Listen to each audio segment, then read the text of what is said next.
नमस्कार दोस्तों, आप सभी का रोचक कथाएं में स्वागत है। आज मैं लेकर आई हूँ वैशाख मास का चौथा अध्याय और महात्म। देव ऋषि नारद ने कहा, हे राजन, जो मनुष्य शरीर पर तेल का मालिश करता है और रात में समय पर न सोता है, दिन में सोता है, खाट पर सोना, कांसे का बर्तन में भोजन करना, तामसिक भोजन करना, जो मनुष्य इन आठों का त्याग करके भगवान विष्णु के पूरे महीना स्नान दान करता है, वह मनुष्य परम पद को प्राप्त होते हैं। जो मनुष्य अतिथि का सत्कार, ब्राह्मण को अपने घर में उच्च आसन पर विराजमान करके उनका सम्मान करते हैं और भोजन सेवा से संतुष्ट करते हैं, उसके सारे पितर संतुष्ट होते हैं और खुशी होकर उसे आशीर्वाद देते हैं, जिसे उसका परिवार सुखी संपन्न रहते हैं। जो मनुष्य शुद्ध कमल के पत्ता पर भोजन नहीं करता, वे गधा के योनि में जन्म लेते हैं। जो मनुष्य हर प्रकार से सुखी संपन्न रहते हुए वैशाख मास का स्नान और दान, भगवान विष्णु का ध्यान नहीं करता, वह चंडाल योनि को प्राप्त होते हैं।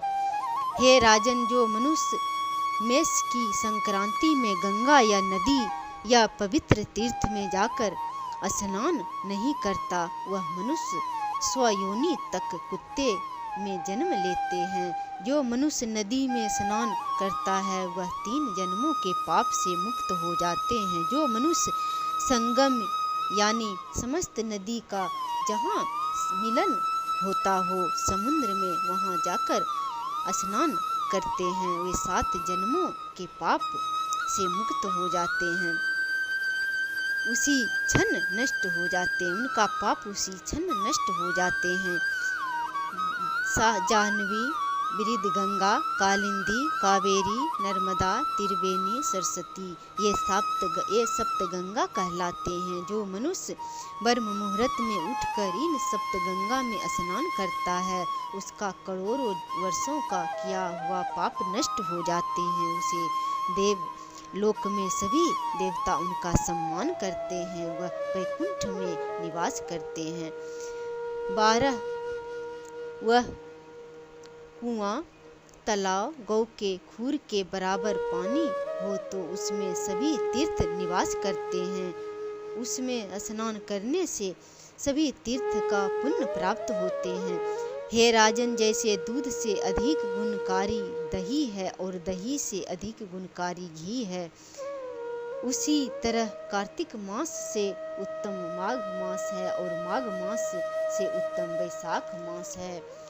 जो मनुष्य तुलसी दल से भगवान विष्णु का पूजा करता है, वो अनंत फल को प्राप्त होते हैं। जो मनुष्य भूमि, भवन, जलपात्र, जल से भरा मटका, अन्न, वस्त्र का दान करता है, उसे माता के गर्भ में कभी आना नहीं पड़ता है, वह विष्णुमय हो जाते हैं।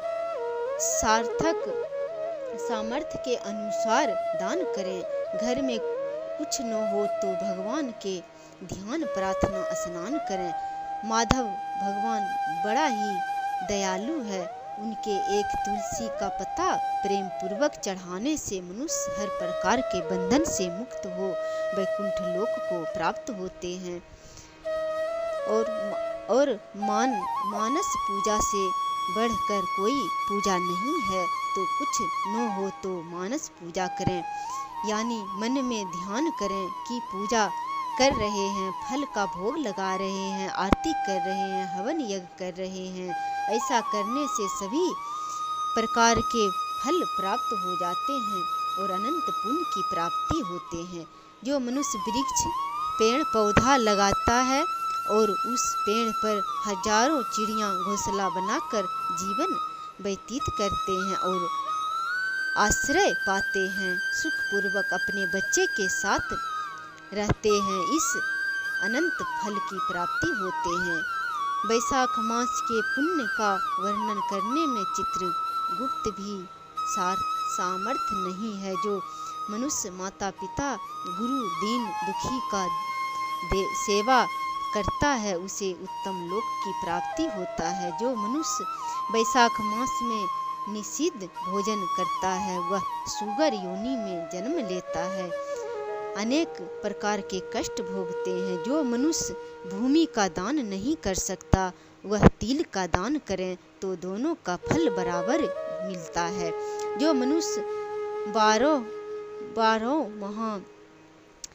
मास जल का दान करता है, 12 महीना जल का दान करता है, उसका पुण्य सारे देवी देवता भी नहीं, पुण्य का वर्णन सारे देवी देवता भी नहीं कर सकता। वह मनुष्य पाप मुक्त हो जाते हैं और वैकुंठ धाम में अनंत कल्पों तक वास करता है, फिर धरती पर आकर चक्रवर्ती राजा होते हैं।